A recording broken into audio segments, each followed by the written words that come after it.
Ladies and gentlemen, there comes a time in your life when you must stop dancing around the discomfort of toxic people. The truth is, not everyone deserves access to your time, your energy, or your mind. Toxic people thrive on control, manipulation, and drama. And the longer you tolerate it, the deeper they dig in. This may be one of the hardest truths to accept, but it's also one of the most empowering. Toxic people don't magically appear and take control of your life overnight. They are often slowly tolerated, excused, and permitted to cross boundaries, 1 inch at a time, and most of the time. It starts subtly, a snide remark here, a passive-aggressive comment there. You feel uncomfortable, maybe even offended, but you let it go because you want to keep the peace, avoid conflict, or give the benefit of the doubt. But over time, these small moments of disrespect accumulate. What was once just their personality becomes emotional manipulation. What used to be just joking becomes verbal abuse. And yet they stay because every time you overlook the behavior, every time you rationalize it, you unknowingly give them permission to continue. You might feel obligated to tolerate them because they're a family member, a longtime friend, a partner, or a coworker. You might fear their reaction if you push back. You might think that setting boundaries will create more problems. But the reality is, allowing their toxicity to remain unchecked gives them space to thrive. You teach people how to treat you by what you allow, what you stop, and what you reinforce. It's not about blaming yourself for someone else's bad behavior. It's about recognizing your own power. The power to say no more, the power to walk away, the power to decide who gets access to your life. Toxic people cannot manipulate you, drain you, or control you unless you give them the opportunity. And they're experts at exploiting hesitation. The moment you stop enabling their behavior, whether through silence, excuses, or second chances, you begin to reclaim control. So yes, they stay because you allow them to, but the moment you stop allowing it, they lose their grip. And that's when real change begins. If you want toxic people to stop invading your mental, emotional, and even physical space, there is one step that changes everything: setting a boundary. And not just any boundary, but a firm, non-negotiable one. Toxic individuals thrive on blurred lines. They test limits. They take advantage of hesitation and exploit politeness as weakness. They interpret your silence as permission and your leniency as an open door. That's why vague, uncertain boundaries don't work. Saying, "I'd prefer you not do that," or "it bothers me when," often leads nowhere with toxic people. They don't respond to suggestions, they respond to consequences. A firm boundary is not a request, it's a statement of self-respect. It draws a line in the sand and says, "You may not cross this without losing access to me." It is a decision that certain behaviors will no longer be tolerated. Not once, not occasionally, not ever. And it must be enforced, not debated. A boundary is not about controlling the other person. It's about controlling what you will accept. Many people fear setting strong boundaries because they worry about being seen as harsh, cold, or selfish. But that fear is rooted in the idea that your comfort is less important than someone else's opinion. The truth is, boundaries are not acts of aggression. They are acts of protection. They are the armor that preserves your peace, your self-worth, and your emotional safety. When you set a non-negotiable boundary with a toxic person, you disrupt their cycle of control. You introduce accountability where there once was none. You refuse to be manipulated, baited, or guilt-tripped. And while they may react with anger, denial, or blame at first, that's only proof the boundary is working. Because people who benefit from your lack of boundaries will always resist when you finally build one. Remember, The power of the boundary is not just in saying it, it's in living it, in walking away when it's crossed, in not engaging in arguments or second chances when disrespect shows up again. It's one of the hardest things you'll ever do, but it's also the most liberating. Words without action are meaningless to toxic people. They may even view your words as a bluff, an emotional outburst, a fleeting threat, or just noise to be ignored. That's why one of the biggest mistakes people make when trying to deal with toxic individuals is assuming that saying a boundary is enough. It's not. Toxic people are masters at detecting weakness and follow through. They'll listen to you say, "Don't talk to me like that," and then wait to see what happens when they do it again. If there's no consequence, if you still engage, still reply, still stay, they learn that your boundary is flexible. To them, that's an invitation to keep pushing, testing, and manipulating. Think of it like a fence. If you build a fence and put up a "do not enter" sign but never lock the gate, people will still walk through it. Your boundary only becomes real when it's enforced, when it's tied to consistent behavior.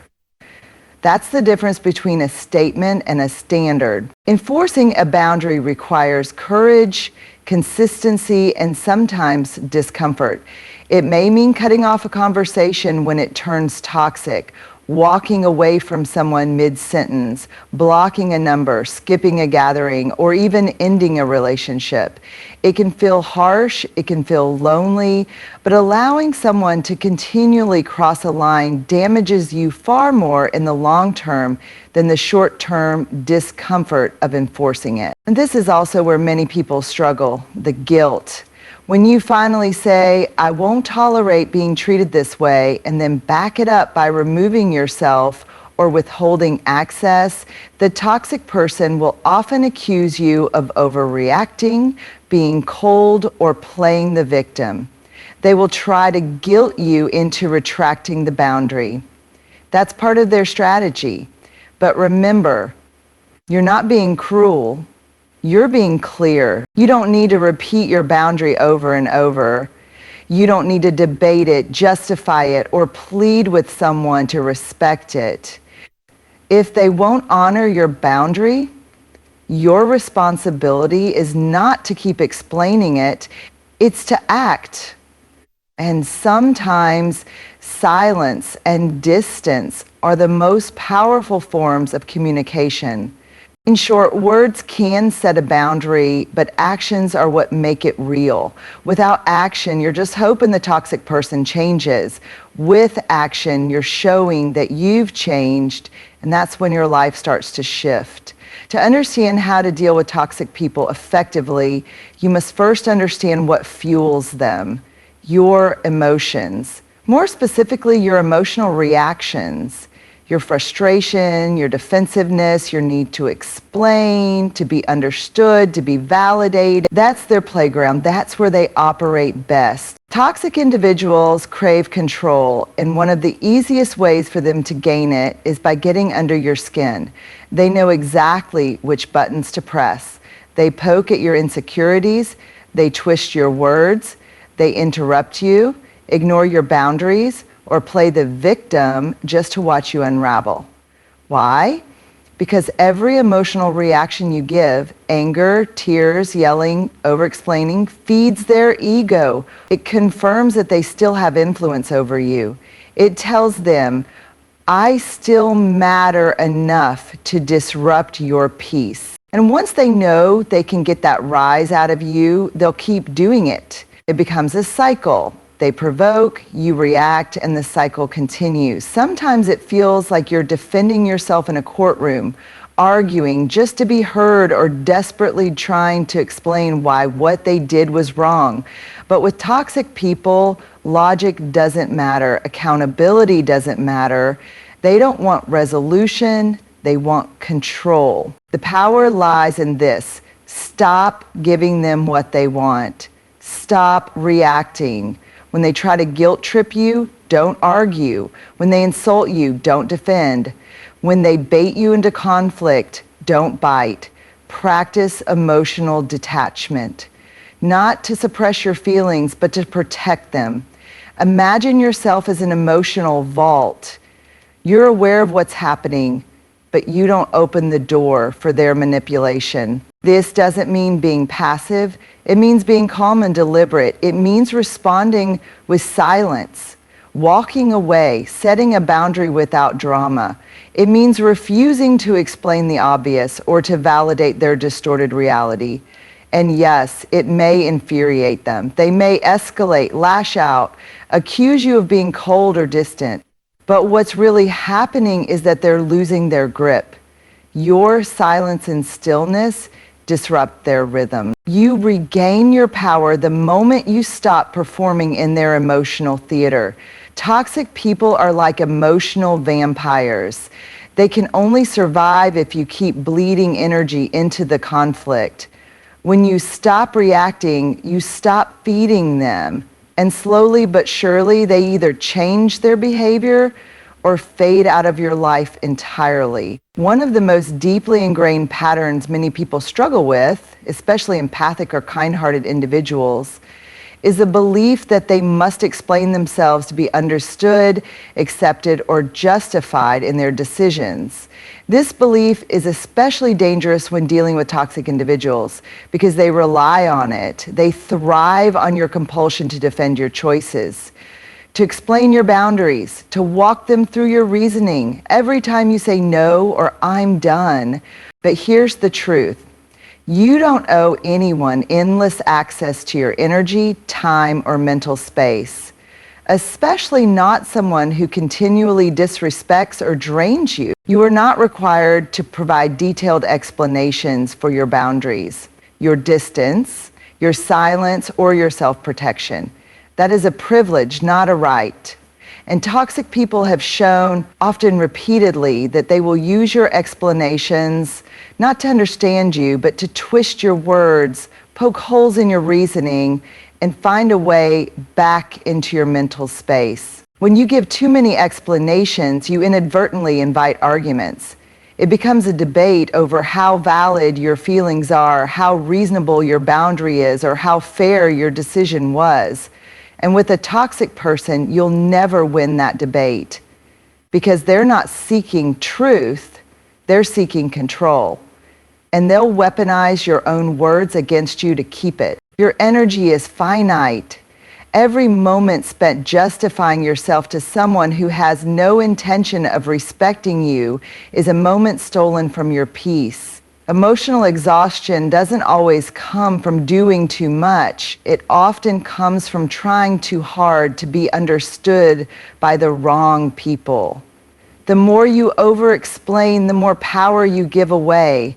And the more drained you become, the harder it is to maintain the boundaries you've worked so hard to build. There is profound freedom in simply saying, this is what I've decided, and leaving it there. No defense, no apology, no second round of negotiation. When you make a choice to protect your peace, that alone is reason enough. People who respect you won't demand constant justification, and people who don't respect you, well, they wouldn't accept any explanation you gave, no matter how carefully worded. So give yourself permission to disengage. You are not rude for protecting your space. You are not cruel for saying enough. And you are certainly not wrong for no longer offering yourself up for emotional debate. Not every question deserves an answer, and not every confrontation requires your energy. Sometimes your silence is the most powerful form of self-respect you can offer. In a world that often glorifies endurance and staying power, walking away is sometimes seen as quitting, as if letting go means you weren't strong enough to make it work. This mindset can trap you in relationships, jobs, friendships, or family dynamics that are slowly draining your life force. But the reality is quite the opposite.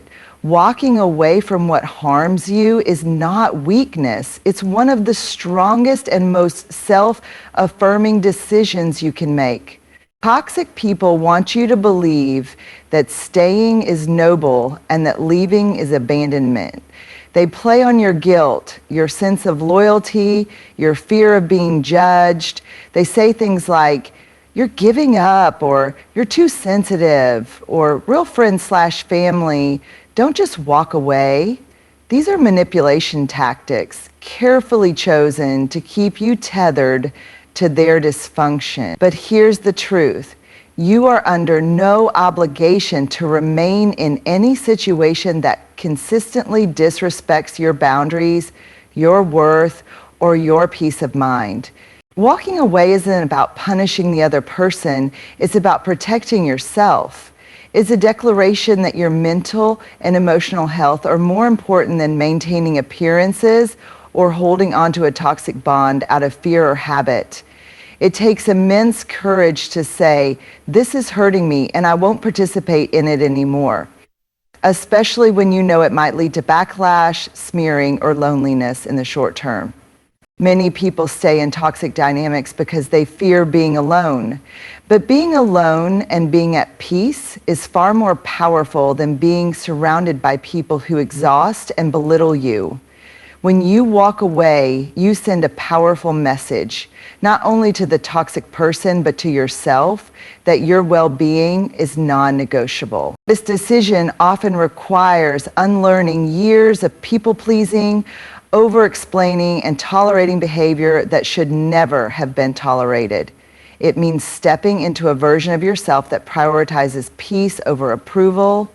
It means realizing that you don't have to argue, beg, or convince anyone to treat you decently. If respect has to be earned, begged for, or demanded repeatedly, then you are in the wrong place. And here's what's even more empowering. Once you've walked away from toxicity once, you build the muscle to do it again if necessary. You begin to trust yourself more. You stop second-guessing your instincts. You start choosing environments and people who nourish rather than drain you. That is not weakness, it's evolution. Walking away may be one of the hardest things you ever do, but it's also one of the most transformative. It's the line you draw between who you were and who you're becoming. Setting a boundary once is an important first step, but maintaining that boundary consistently is what truly creates change. Toxic people are persistent. They test limits. They wait for moments of weakness, for you to lower your guard, for you to question your own strength. If you bend once, if you hesitate or compromise just a little, they see it as a signal. The door is still open. This is why consistency is your strongest weapon. It is the steady, unwavering message that says, "I meant what I said, and I'm not changing the rules just because you don't like them." Consistency means not making exceptions for them just because they apologize. Toxic people are skilled at apologies with no substance. They say what they think you want to hear. "I'll change. I didn't mean it. You're overreacting," just to get back into your space. But what they really want is access, not accountability. And if you've been inconsistent in the past, setting a boundary and then ignoring it, or saying this is the last time more than once, they'll use that history against you. They'll count on it. That's why follow through is everything. When you are consistent, toxic people are forced to confront something they can't manipulate: stability. You don't yell, you don't argue, you don't escalate, you simply hold your line calmly, firmly, and without compromise. They'll push back at first. They might increase the pressure. They may try guilt, shame, charm, even threats. But when those tactics stop working, when they get no reaction, no concession, no access, they begin to lose interest. Not because they've grown, but because their usual strategy no longer works. Consistency makes you predictable in the best way. It tells people exactly how they can and cannot treat you. It builds self-trust too. The more you reinforce your own boundaries, the more you realize you don't need to tolerate bad behavior to keep the peace. You stop negotiating your worth. You stop compromising your energy. You become someone who can't be manipulated because your standards don't shift with someone else's mood. Think of consistency as a wall, not a gate. It doesn't mean you're cold or unkind. It means you value yourself enough to stop participating in cycles that hurt you. It's not about punishing others, it's about protecting yourself. Over time, consistency filters people. The ones who respect your boundaries will stay and honor them. The ones who don't will eventually walk away, not because you forced them out, but because they realized they no longer have the power they once did.